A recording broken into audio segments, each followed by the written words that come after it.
Hey Grinder School, this is CodeRed Rules, and I'm going to be doing a GS short for you here on 50L. I'll do a couple of hand replays that I've played recently on lock poker.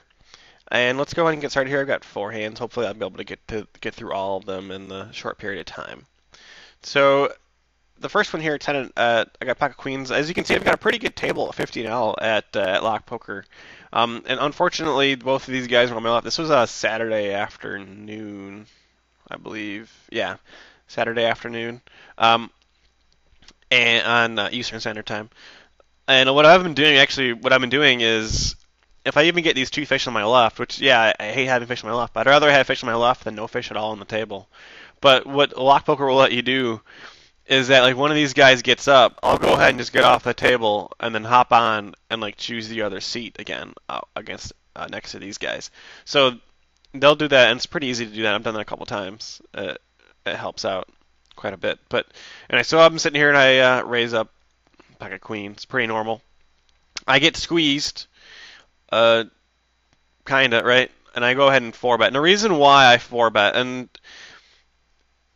this is probably going to be a pretty hard situation. You know, I don't know if it's going to be a difficult situation for you guys or not, but I feel like it could be a possible decision that some of you guys are having a hard time making. Realizing that, okay, the guy who's in 19-8 is a fairly tight player, and he's re-raising. All right. So essentially, you know, I'd put his range at around like, you know, I mean, probably ace queen being the worst hand he's going to have with maybe jacks. So like a hand range of ace queens and jacks are better. And go and load up poker stove here real quick. So against a hand range of ace queen and jacks are better. Go on and pull you up. Queen is gonna be a little bit of a favorite. Actually, while we're a coin flipper against that hand range. So I'm not necessarily saying that we're in love with the play. There's 2 things though that make me 4-bet. One was that there was a fish behind me that called, and so our opponent could be re-raising slightly lighter than that because he is a fish, and so he could be isolating, trying to get the fish heads up. Secondly is because both of these guys are short stacked. They have roughly around 27 big blinds. It limits the risk that I have in my play. If we were both 100 big blinds deep, I wouldn't be 4-betting here in the situation. I would be calling, trying to get the fish to come in between us as well. So, given our opponent's stack sizes, is how my play would change. I would probably 4-bet here up to 40 big blinds, I would say. So if our opponent has 40 big blinds here, it's roughly wait, he has 40 big blinds. So he's got roughly he's got 40 big blinds. That would be around $20 because we're playing 50 now. Anything over that, I would probably consider calling, and the SPR would make it pretty easy for me to play post-flop, whereas if I have an overpair, I'll go ahead and get it in post-flop. If I don't have an overpair, it would be pretty difficult to play, regardless. But given the fact that we have limited risk, and if this guy had like a more aggressive stats, if he was maybe 19-15, I would probably be willing to get it in pre-flop with as much as 50 big blinds.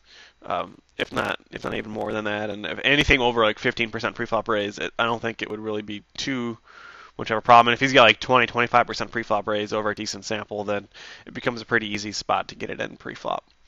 But I go ahead and just get it all in, and we can see he did have ace queen, and the fact that it was a limited risk was the reason why I went ahead and made the play.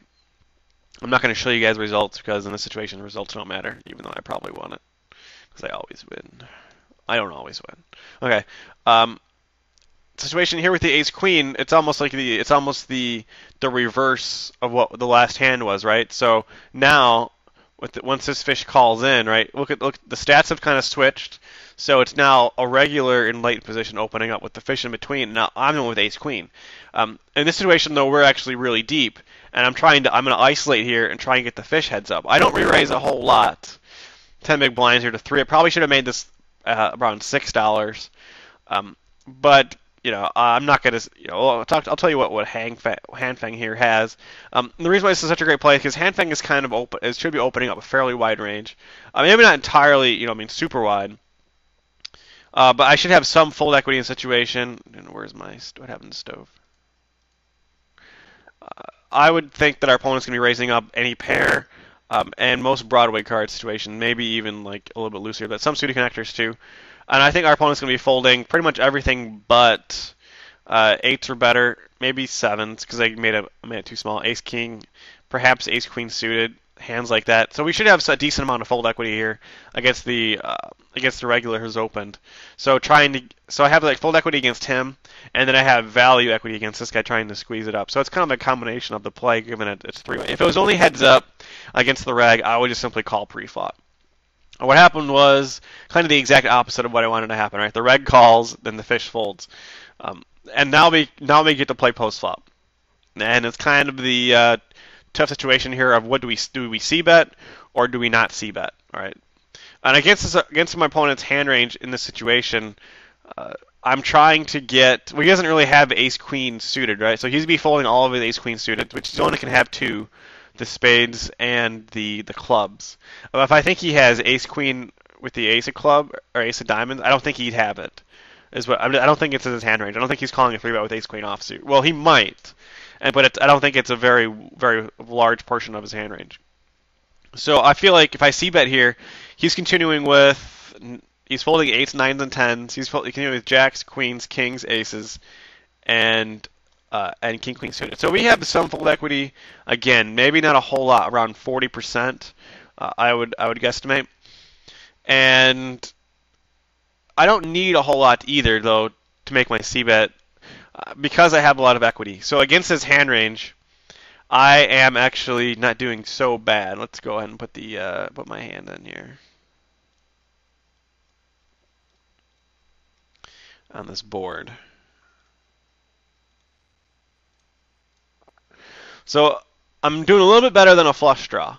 Not a whole lot, but at the same time, against a lot of these hands, if I hit one of my draws, let's see here, if I hit the 10, for instance, I'm going to get a stack from jacks and kings, and he can't have the nut flush already because I have the queen of diamonds. So that's pretty much taken out of the factor here. If he's got ace king and I've hit the 10, I'm getting another street of value from him.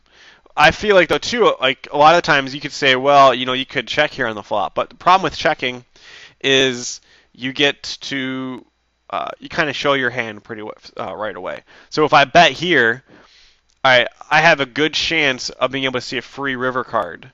And that's really what I was what I was hoping for, is getting a free river card in the situation. It's like, man, if I bet here, the turn a lot of the time is going to go check. If it doesn't go check on the turn, chances are he's got a really strong hand. I don't have as much equity as I think I do. The weaker hand that he has, though, the more he's willing to give me the free card, which only increases my profitability. Whereas if I check here on the flop and he bets out and I call, I'm showing the strength of my hand, and is he more willing to protect his hand and give me a worse price for me to hit my draw. So I make that play and I bet, and he checks, and we check behind. And he doesn't even get the other three to value because he's got ace king offsuit. So he's well within his hand range, and he played his hand actually just fine. I feel like I should have raised the pre-flop a little bit more. It was really up in the air for whether or not I should be c-betting this flop against my opponent's hand range. But I feel like if I were to check, I couldn't really fold to a bet because I have a lot of equity, and so I think the betting is going to be the best of the least possible, of the least preferable methods to get the showdown here, which is really what I'm trying to see the turn and the river for the least amount of money that I put in the pot, and that's why I bet the flop. All right, we're actually approaching 9 minutes. I'm gonna quit this GS short. I'm going to be back with their final two hands here that I'm going to go over with you guys, which will probably be out in a couple of weeks. Thanks, guys, for watching, and I'll be right back.